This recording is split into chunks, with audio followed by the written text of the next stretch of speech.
Hello, and welcome to the special meeting of the City Council of July 18th, 2022.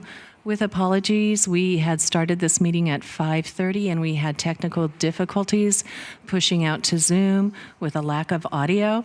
So we now have moved to the council chamber, and we will be taking that study session item from the top. It is being recorded. That will also be uploaded. And again, our apologies for the problems, the technical difficulties. At this time, all council members are present, with Councilmember Pappen joining remotely. And with that, I'll turn it over to the mayor. Thank you very much, Madam Clerk. So we're having this meeting called back to order. This is a study session, and the subject tonight is pedestrian malls draft design. And we have staff here tonight to present. Good evening again. I'm Kathy Kleinbaum, Assistant City Manager, here with Connie Goldaid from Community Design and Architecture. We'll try to very quickly walk through the slides that we previously did before the audio issues.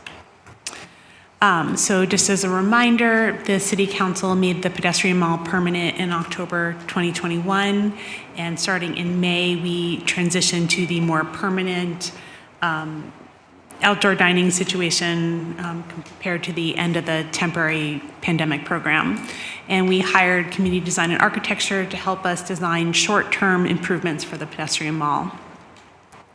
The intent of these improvements is really to improve the aesthetic experience of the street and meet the logistical needs of the businesses, and also to give us a period of time to really test out the function of the pedestrian mall before we invest a lot of money and resources into improvements that would be difficult to reverse.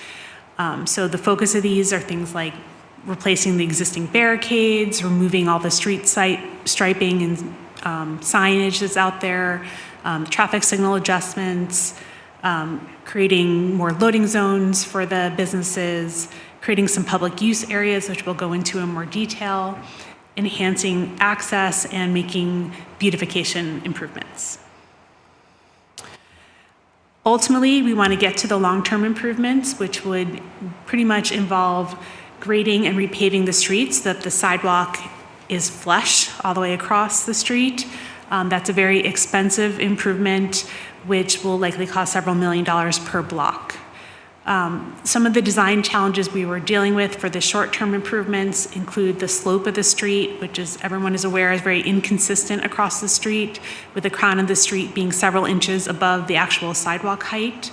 We wanted to make sure we met all the businesses' logistical needs in terms of their loading and garbage and other short-term loading and parking for restaurant delivery services. Excuse me, Kathy, are you intending to be showing your PowerPoint? I am. Was it not showing? Did you do the share on Zoom? I do not know how to do that. I apologize. Okay, I'll be right there. There you go. Okay, well, is it on Zoom? None of the slides had any critical design images, so we will not go through those for the third time. And then, as I mentioned before, we want to allow for public use of the space outside of the business seating areas, and we will need to consider long-term maintenance of whatever improvements we do put in. So I'm going to hand it off to Connie, who's going to walk through quickly some of the curb management strategies before getting into the design. Thank you, Kathy. So the green dots are where proposed changes are being proposed. These include adding in some additional commercial loading, and those would be on both sides of the street in both directionals. Bringing in ADA parking that was currently on the mall itself. Creating more short-term parking, which is 24-minute, and then also allowing the parklets that are occurring on the cross streets to remain. We're going to step into some of the concept designs for the mall itself. This is just to show kind of a conceptual plan using a example pavement pattern on it. And then I'm going to talk about how this was organized and designed. If you go to the next. So the primary directive on this was creating and maintaining an emergency vehicle access and service area down the middle of the malls, And then this would also become the pedestrian spine spine of the mall.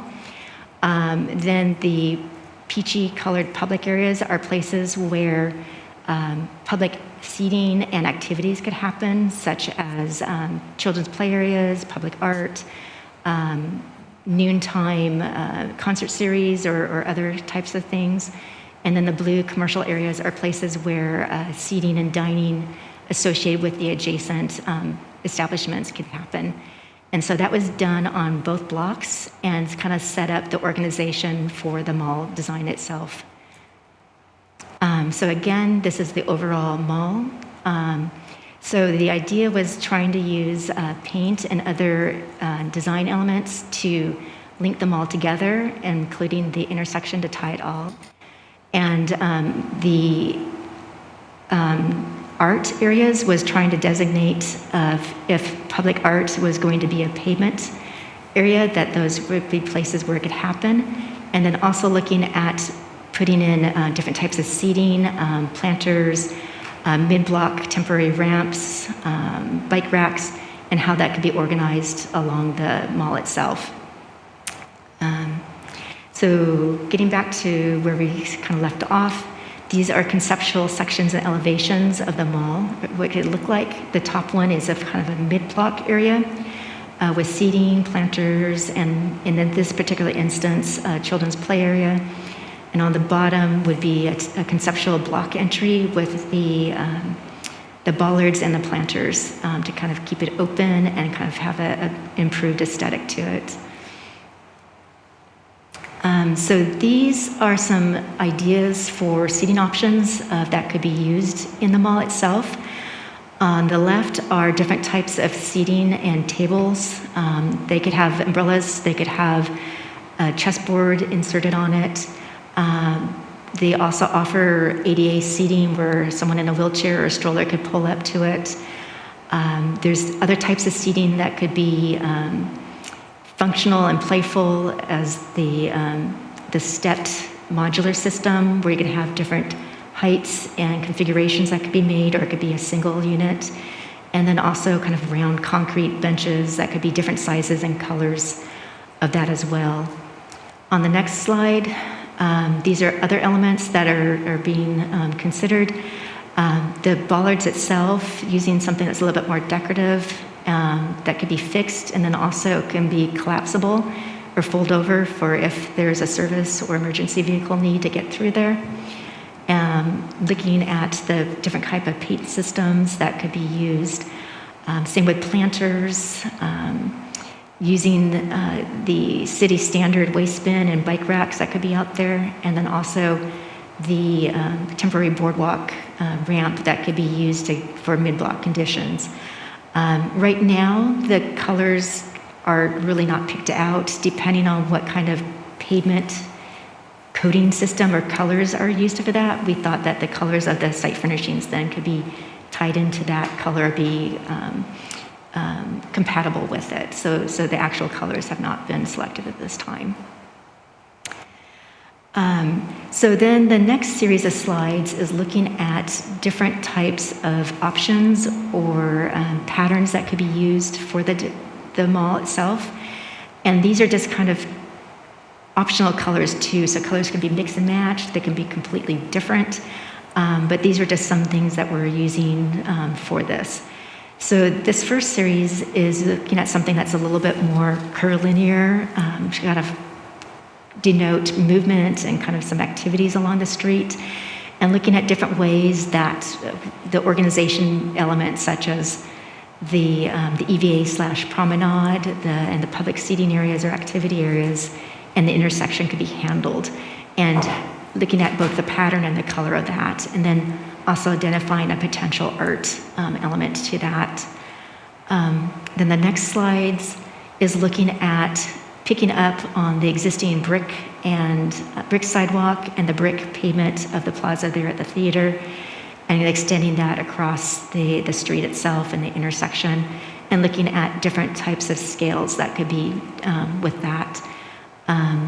The white dots that you see in the bottom one and some of the other ones, those are not bollards. Those would be painted dots just to delineate the actual EVA clearance that would be needed along the mall. And then finally, the next slides are looking at more of a geometric pattern and trying to tie into some of the colors that we saw either in city branding or in the city seal, and trying to kind of link it that way also. So that's how these two came about. All right, so as I mentioned, any of these improvements include maintenance considerations. For example, the public seating areas, if you think sort of like the public areas in a food mall court area, likely will need to be wiped down and cleared of litter, which will be left behind on a daily basis. The planters will likely need to be refreshed with landscaping and watered on a regular basis. And the paint treatment itself, it's hard to know exactly what the lifespan would be given we're not going to have cars driving in it per se for most of the area. It may be as high as 10 years, but it could be as little as 5 years. And so that's definitely a consideration that it would need pretty frequent refreshing. We could incorporate some of these tasks into existing service contracts, but it will likely be at added cost. So for example, our downtown cleaning contract could handle the public seating areas. We have existing planter pots throughout the downtown that we have a watering and maintenance service for, but again, those will be at added cost. The paint element itself, it is the highest impact element, but it is also the most complicated to maintain. And I just want to make sure that you are aware that what we're presenting tonight is kind of a menu of options. And so we really can, if you like the idea of paint but think it's too much paint, we can certainly adjust that and only paint certain areas. Just as an example, maybe just the EVA or the public seating areas. We could also remove the paint element altogether. The intersection element certainly can be omitted, whether or not you like painting of the full street. So I just want to make sure that we put that out there. So if the council's supportive of the paint element, it is very challenging to pick a pattern. There's a diversity of opinions out there, and we would recommend that you might want to limit the choices to a handful, and they could be variations on what's presented and not even one of those. And then we could possibly do a community survey and see which is the most favored option of the public. And in terms of the implementation of this, we're going to try to implement this incrementally. It is such an unusual array and menu of options that there isn't one general contractor that makes sense to do the whole thing. So we'll likely, bid the landscaping separate from maybe the paint work. It's possible our crews could do some of the work too, including the bollard installation and certainly some of the more maintenance-related things like removing the existing signage that's out there. So we'll definitely look at implementing it as quickly as possible and in pieces that make sense. So the questions we have for you tonight is we want to get some feedback on what design elements you support moving forward with, specifically, especially the paint element. And if you like the paint element, we want to hear if you support the idea of doing a public survey to narrow down choices. Thank you. Okay, thank you very much. Let me bring it back to the council very quickly. Do we have some questions? Yes. One question. When we were talking about the paint element, I think I've seen these in other cities, and it's not just like spray paint, right? It's more like a surface coating that kind of changes when you're stepping on it, you're almost like on like that playground type cushion, not like just concrete with a little coat of paint on it, right? I think the type of paint you're thinking of for that is the thermoplastic. This isn't quite that, but it's also not regular paint. It's specialized paint that has a longer longevity and is meant to be applied to concrete. Yeah, so it's not squishy. Thank you. That's the only question. Other council members? I had a question about the areas where you determined a sort of community seating, and what it looks like they're fronting the retail areas, and I was just wondering, is that something that could potentially change in the future? Like, would that prohibit one of those spaces converting over to, say, a restaurant, and then them not being able to have a parklet or outdoor dining in front of it, for example? I mean, it would be very easy to relocate those elements if that happened. It's a big process for a business that's not an existing restaurant business to convert over to one, because it involves pretty expensive renovations. So we'd probably be good for some time, but certainly we can be flexible in the future if we need to adjust the location or the size of those areas to accommodate a business need. And then my other question, I think, just for the benefit of the public, you, in the previous meeting, part one, talked a lot about some of the sloping issues and the ideas that were mulled over to address the high crown. And I think, for the benefit of the public in this part two meeting, maybe you could address some of the thinking that went in there.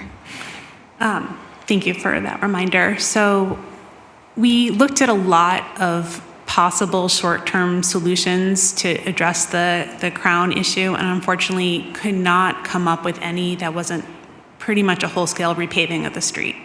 So we spent several months evaluating options, and the slope of the street is super challenging, and unfortunately is not something that's able to be addressed short of pretty much resurfacing the whole street and grinding down the center and doing all those very costly improvements. Go ahead. Kathy, the cost of the painting, is it the kind of thing that we would be considering on an annual basis or every couple of years? Or is it something where if we got the right funding from downtown that they might want to do seasonal paint? So we're anticipating the paint will last at least 5 years, if not maybe 10. But maybe in 10 years we'll do the full-scale improvement, so let's be optimistic about that. But the cost, right now we're estimating it's about $200,000 to $250,000 to paint the full street. So, it is something we could hopefully look to, maybe some contribution from the DSMA or downtown developers to maintain long-term. Okay, that sounds like a significant cost where we would only want to do it one time, not on a seasonal basis, and I think it's the sincere hope of the entire council that 5 years from now, we're rebuilding the entire street because it's a huge success, and not looking for another coat of paint. Agreed. Yeah, I have one question. The furniture you showed us, that's all going to be securely fastened down and not able to be hauled away in the truck in the middle of the night? Also the plan. And we are trying to design furniture that if we need to, we could remove for public events, but also maybe we can incorporate within the public events. Okay, good. Okay, good. I think one more. Also, I was hoping you could remind us, where are we in terms of studying for multimodal transit and some of the changes with parking impact and new parking lots coming online and changes to the bicycle master plan, and I believe there was a new allocation designated for a sort of downtown specific bike lane study. And I just wanted to kind of get a sense of what, there's a lot of circulation changes happening, and I'm curious where are we in evaluating that and kind of getting our heads around the long-term vision and setting ourselves up to execute against it and knowing what we can know now, given all the changes. Unfortunately, I don't have the exact timing of this. I do know, the council gave direction to move the bike lanes off of B. I believe a resolution's already gone forward or is going forward tonight to confirm that the bike master plan's being adjusted. I don't know the timing of the studies to look at alternative options. So is it possible, for example, that we say if we didn't want to do the full scoping or any part of the paint job, that maybe we could think about diverting those resources specifically to an analysis? I would say, unfortunately, that the cost of the improvements we do want to do, even limiting the paint, is pretty much going to use the budget. And with the paint, we may be before you asking for additional budget. It's still a little bit early in the design phase, but it's surprisingly expensive to do things like adjust the traffic signal timing and take down the unnecessary traffic arms and build the loading zones and the ADA parking spaces. And those are taking up a big chunk of the money. Almost 50% just for that. And then, the remaining design improvements are also not inexpensive. So the budget for this project, which was $600,000, I don't see that there would be a lot of extra money. So if you want to fund those studies, I would encourage other sources to be looked at. And I don't know the status of whether they're already funded or not. I will say that I'm not directly involved, so I'm looking over to our city manager.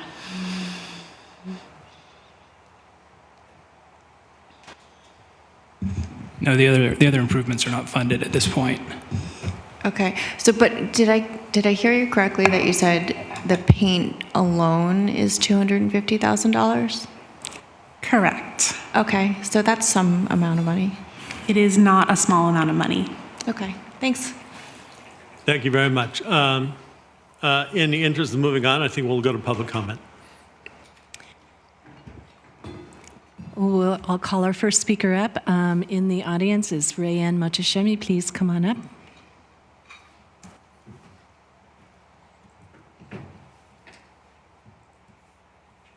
Thank you for me.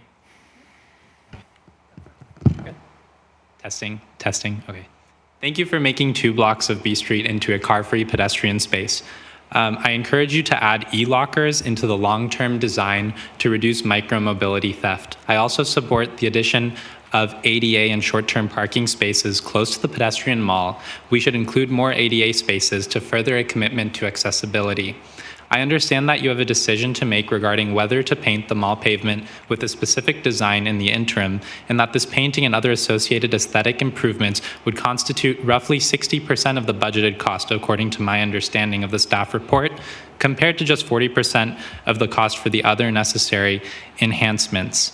It seems like you've got a rather expensive paint job on your hands, and the staff report did not reveal any strong preference by the business community or greater public for any specific design or even whether those improvements are necessary at this moment. Given other unfunded commitments as just discussed that we have, I would suggest repurposing funding meant for pavement painting, along with potential third-party voluntary contributions to complete as quickly as possible a downtown circulation assessment. The circulation assessment should explicitly include a stated end state goal for a 3-block pedestrian mall on B Street, consisting of the already approved 2-block segment and an extension of the space 1 block north between Baldwin and First Avenues, where it is highly popular by business owners on that block. The circulation assessment should, in line with our Vision Zero goals, obtain data about how people arrive at and traverse B Street, and return with recommendations about how to maximize the safety of the most people on the street. Along those lines, it should provide for safe access along and to B Street for pedestrian and active transport users and identify additional pedestrian and bike improvements downtown. The assessment should also explore and/or establish the role of a TMA in managing vehicle trips in the downtown area and setting mode shift goals. Finally, I would like to add that, regardless of intent, active transportation users will still end up using the B Street Mall. Despite the need to navigate around the water-filled barricades blocking entrance to most of the mall, active transport users still regularly use the street safely and, may I add, slowly. We will be inducing biking demand and should be planning for it. It would be a disservice if we don't plan for it, and we will be putting our heads in the sand, so to speak, if we're not trying to plan how bicyclists will inevitably use the space. In conclusion, because of recent council direction, a circulation assessment needs to happen downtown to finish fleshing out the bike network and understand new vehicle patterns with the mall in place. It is pressing that we fund that work sooner rather than later. Repurposing funding for pavement painting to a study would help us complete that study without delay and move forward with the implementation of our other city plans in downtown. So I would prioritize over the pavement the study of that assessment. Thank you very much. Thank you, Ryan. I have no other in-person speakers. Moving to our Zoom speaker, the first speaker is Kevin Lucido. Please unmute yourself, Kevin.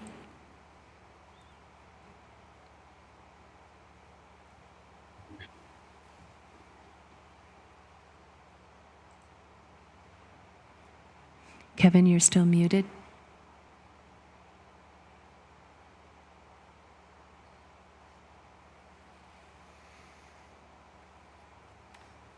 Hello? We can hear you now. Oh, sorry about that. Hey, I just had one question. So I've lived in this area forever, and recently I went down to Livermore and Morgan Hill and saw their downtowns because we were sort of, trying to find a new place to check out. We were really genuinely surprised at what beautiful little downtowns they have. So I just had one question for you guys. In terms of the aesthetics you just showed, I guess my question is, what drove the concept behind the direction to bring in the sort of modern ballers and modern bike racks and, contemporary lighting and that cement seating versus taking a design view really from what's more prevalent on that street, which is just charming architecture on those buildings that doesn't seem to be reflected in what you've put on the street. So that's my simple question. Thank you. The next speaker is Max Montner. Hello, just unmuted.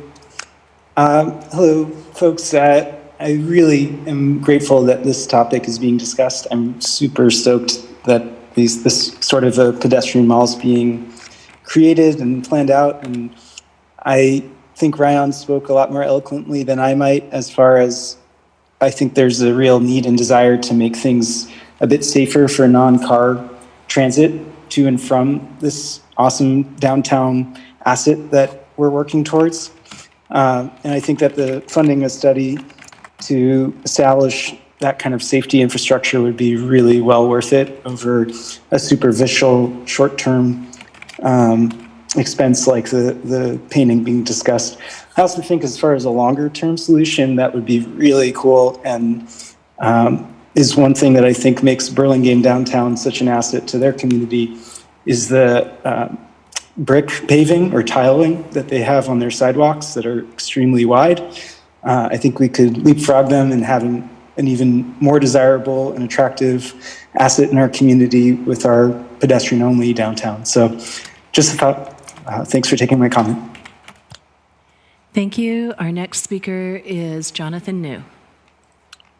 Hi, this is Jonathan New. Thanks for taking time to listen to some public comments. I loved the closed B Street, and I'm really happy to see the first steps to kind of improve the design and incorporate it in the rest of the network. I know flattening the street is expensive, but definitely seems worthwhile. And if there's any way to accelerate that, so the street is truly permanently closed and would be difficult to undo in the future, I'd love to see that accelerated if possible. I'd also like to echo Rayan's comments. I think a bicycle connection network is really critical and would be really helpful to reduce car usage and get more people downtown. Additionally, one thing I've seen in other neighborhoods, instead of full streets painted, are just the crosswalks, and there are a few crosswalks that kind of border the area. I think that could be an interesting and potentially lower cost idea that might be worth considering. I don't know if it's on the table. I would love to see the B Street closure expanded to go beyond to First Street. It's at the corner of Baldwin and B, and possibly south to Fourth. But yeah, thanks again. The street closure is fantastic, and I love visiting it. Thank you again. Thank you. And the last speaker who I have a hand raised for is Tyson Mao. Hi, my name is Tyson. I'm the owner of Worsthall, but I'm also a lifetime San Mateo resident, so this is home for me. I just wanted to lend my support for the extension of the pedestrian mall towards Baldwin Street. I think that corridor or that block between Baldwin and First has a very dense selection of restaurants and amenities that would be well served by Pedestrian Mall. And I also wanted to agree with Ryan's statement. The paint, spending $250,000 on paint just seems a little bit short-sighted when I think we're looking at some pretty major transformations in the city of San Mateo. I think these things will make the city a very vibrant place where San Mateo will be able to compete with places like Burlingame and Redwood City. And I'd love to see it get there, but it's going to need to be done right. And so I would be in favor of reallocating that budget for a longer-term study. Thank you. Thank you, Mr. Mayor. I have no other speakers in the audience or on Zoom. Thank you. Then we'll close the public comment period and bring it back to the council. We have about 12 minutes before the other meeting starts. So any comments? Who wants to go first? I also want you to know Diane Pappen has her hand Oh, raised. Diane? Yes, Diane Pappen. Oh, thank you so much. I don't know, can you hear me okay? Yes. I did have a question about the bollards, and I agreed with the one speaker that they're pretty modern looking, and I was just wondering, there is nice architecture on that street. Can we get something that matches that? That's my first question. We can certainly look at other options. We were trying to find ones that folded down, and so that limited the universe more than you would expect. We didn't want, there are other ones that can be like lifted up and removed, but my fear was if that happened, they would walk away and never come back. I don't know if they're pretty heavy, that probably wouldn't be the case, but, okay, thanks for answering my question. Okay. I think I'd like to go ahead and start with commenting on this one because I feel kind of passionate about this. It's important that we have what we have. I think we did it for really good reasons when we did it. It's been functional. People really seem to like it. Going through some transition right now, and I understand, especially the comment asking us to just kind of speed up the work. But that said, we have to deal with reality, which is, the amount of money that we have and how many different important things that we have to work on right now. But I want to say a couple of things really strike me, though, in the comments that I heard and in some of the thinking that I've been doing. I remember when we were talking about the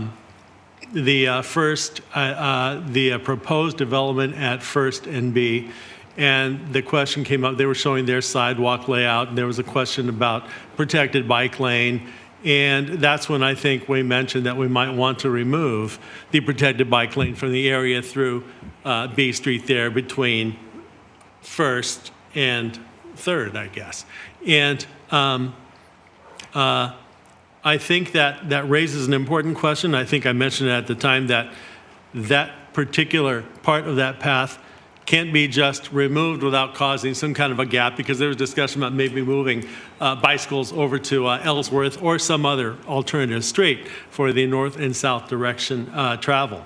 I think it's important, and probably more important than having paint on the street, and I'll talk more about the paint, but to actually study circulation and make sure that we're honoring our bicycle master plan and our other commitments to Vision Zero and safe streets, that we actually work on making sure that we complete and are prepared to go forth with a good, safe, functional bicycle and pedestrian plan. And I think the bicycle plan needs to be sorted out sooner rather than later. So I would urge that we actually maybe consider, instead of certainly not the geographical designs, which I used to lay out buildings, and I laid out some fancy floors and ceilings.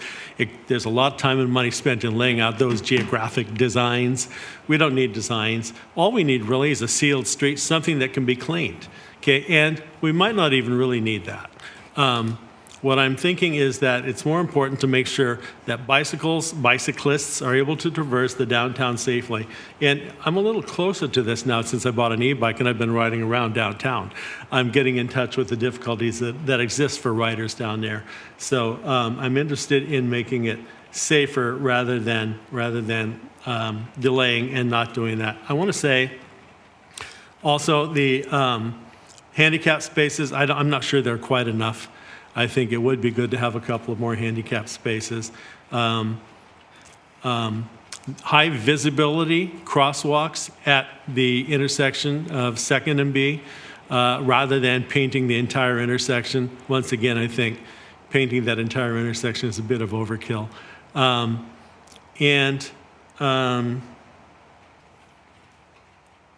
I think that the bollards, it would be good if the bollards were a little more in keeping with the architecture of the era that we have down there downtown. I want to say that in addition, another reason for not spending so much money on painting is that I'm hoping that within a handful of years, maybe 5 years, we'll actually be doing the work that involves flattening the street so that we'll be having a good, more level surface from curb to curb. And at that point, the paint will just be gone anyway, and we'll have to have some other kind of surface there. So at that point, I think the paint certainly starts to look a little bit like an excessive cost that we really don't need to incur. So those are my thoughts. I like the furniture. I like the idea of having the public spaces. I saw where we showed places for bicycles in 3 different corners there. That's good. Although I do like the idea of looking into bicycle lockers. I think there are some at the train station already, which is, I just know, maybe another block away. Maybe there could be some put in the garage, at the Main Street garage. So they don't have to be actually on this space, but they could be inside of one of the garages that are right there also. Because I think some of the bikes are now very expensive.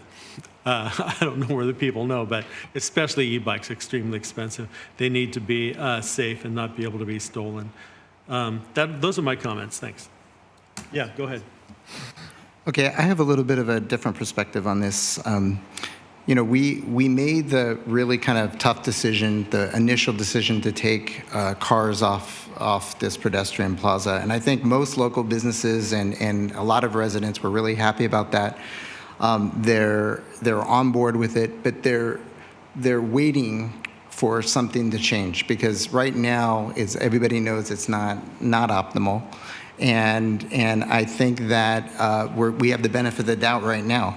But if we do not continue to make progress, like I think these plans and everything that we're talking about is more theoretical, but if we don't make physical progress, making the transformation and starting to bridge the gap between where we are now and where we want to be five years from now, I really feel that starts to endanger this whole concept, and that's where you start getting second guessing. Well, is it better? It still looks the same.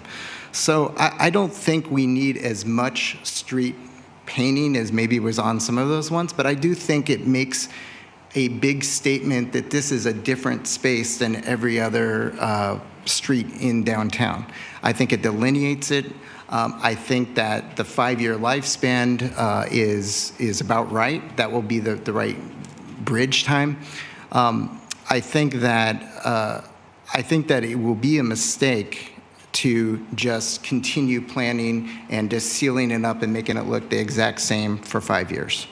I'm also not in this has always come up, and I was a huge proponent on closing these 2 blocks. I think it would be a huge mistake to look at expanding it right now because we're having trouble figuring out what we're going to do with the 2 we have right now. So let's get these working. Let's get these moving forward, and then we can look for 3, maybe more blocks.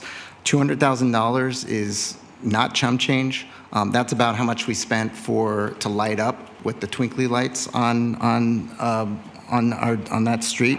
I think that we don't need to spend that much, but it would be a mistake to not do something like maybe half as much of that to delineate that space. And I also like the idea of the crosswalk, or like the street there, because it also kind of, it's like a little bit of advertisement that this is a different space. There was other questions I thought you wanted us to answer. Did you want to put those on? The survey, well, I guess we should figure out if there's other council members agree with the fact that we should keep the paint. But with the survey, I'm always skeptical of online surveys where you just email your mailing list and everybody can game that system. But I'd like to hear from my colleagues before I get too far into the survey. Well, many of the things that Councilmember Rodriguez said, I completely agree with in terms of wanting to make immediate improvements. That we are at a crossroads. A lot of the community members are seeing the B Street as sort of dormant and it's lost momentum, and that is concerning. And I think we need to make an investment to renew the proof of concept. And I think a lot of the suggestions, including the infrastructure improvements, the bollards, the signal changes, removing those glorious water-filled barricades that have become a running joke for the last 2 years, and the planters, the trash cans, the temporary ramps, all of those things I think are really concrete changes that will improve the space, including the bike racks or the bike lockers potentially, which is a great idea. I did want to say I agree with the sort of aesthetic of trying to keep a more traditional aesthetic if we can with some of the furniture and even the bollards, although I'd like to challenge anyone to pick one of those bollards up. And I think where I differ, though, is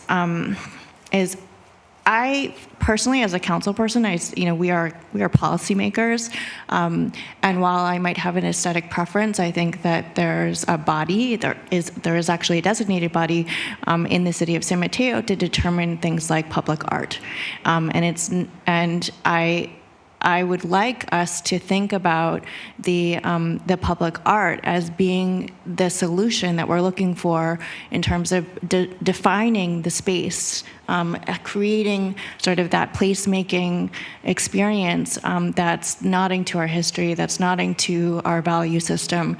And I think that can be really well achieved through the public art process. And so I would just say that I think that there's a way to do both. In terms of the immediate improvements, the sort of instant gratification through a legitimate community process that's promoting hopefully local artists, and a community input process that's already formulated, right? I think we already have a task force for community art that's teed up and ready to go, and now we have an actual physical space to designate towards it.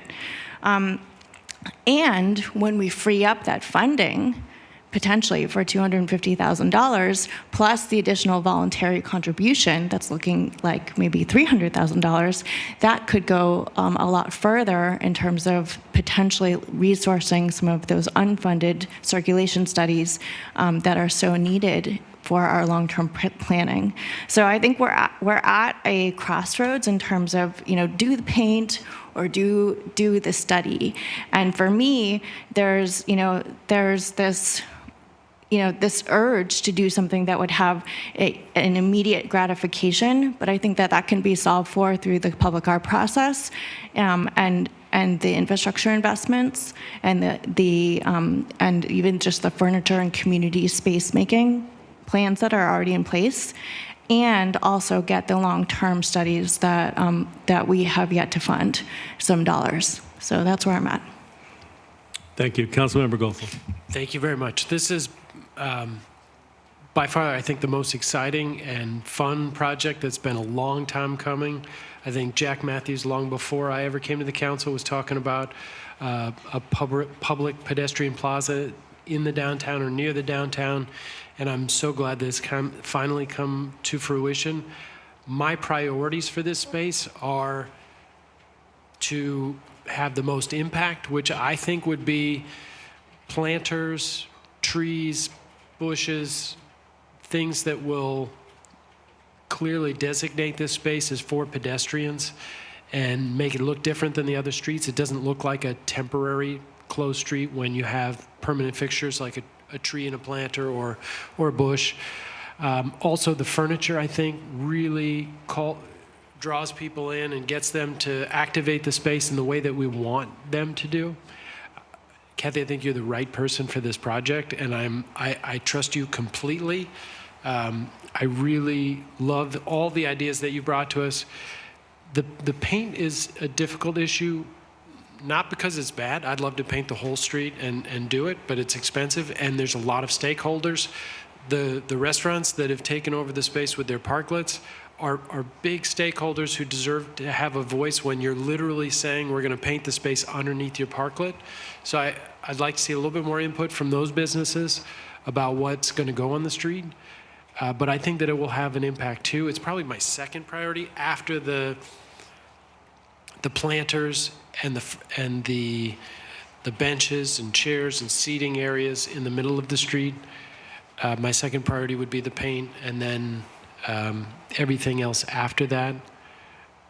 These are challenging times. Like everybody else, I think I can't wait for the permanent solution, repaving the entire street. I know how expensive that is. I will enjoy it someday. Thank you. Deputy Mayor Pappen. Yeah, I would concur. But this is a pedestrian space, so I get uncomfortable with it's a pedestrian space, and I don't want to spend money on it. I want to spend money on bikes and circulation. If we're going to do this, we should do it as a pedestrian space. I do agree that the paint is pretty costly, and I agree with Councilmember Goethals and Rodriguez, actually all of you, that let's do our best to set this apart and really give it the go that we can. I think with the furniture and some ballers that are better looking and some other things, we really can set it apart, because that's what we should do. This is about a pedestrian space. I recognize we have needs, certainly with circulation, and that we had made some changes, as the mayor referred to, a little bit north of where we're going to be marking off the streets. And we'll have to work towards that. But when we're doing a pedestrian space, let's do what we can to make that space really special and mark it off for the merchants as well. And let's get some more of their input on how they want to see it go. So that's where I am with it. Thank you. Thank you. I want to make one final comment, because I did hear, and I do know, since I've been riding downtown, I have actually ridden through these blocks on my bike. And I ride slow, I ride carefully. There are some people out there, although not a lot right now, typically not when I walk through there. I think rather than, and knowing that people will continue to ride through there, we should acknowledge that, and we should probably mark it as like a slow bike area. We should put up signage. Bikes, slow, okay? Pedestrians, beware, right? And so forth. So not that pedestrians need to look out for bikes. Bicyclists need to look out for pedestrians. Go slow, be careful. And so that said, do you have everything you need to hear for this? Thank you very much for that input. I just want to, for a moment, go back to something that Councilmember Lee suggested, which is, as opposed to painting the whole street with patterns as presented by our design team, to just focus on the social justice art project that's already been on the council priority list, most likely at some place in the EVA lane, maybe the whole EVA lane of a block or two, or maybe just a portion of it. But I just want to see if the other council members concur with that idea, because I think that is a way to sort of maybe have your cake and eat it too. Okay, so thumbs up if you concur. Okay, I think I see 3 thumbs. Thank you. All right, thank you. Okay, well then that's it for this item. We're going to move on to the regular council meeting now, Madam Clerk. We'll need about 5 to 7 minutes to make the transition. Okay, we'll have a short 5 to 7 minute break. Thank We you. adjourn for now. Thank you.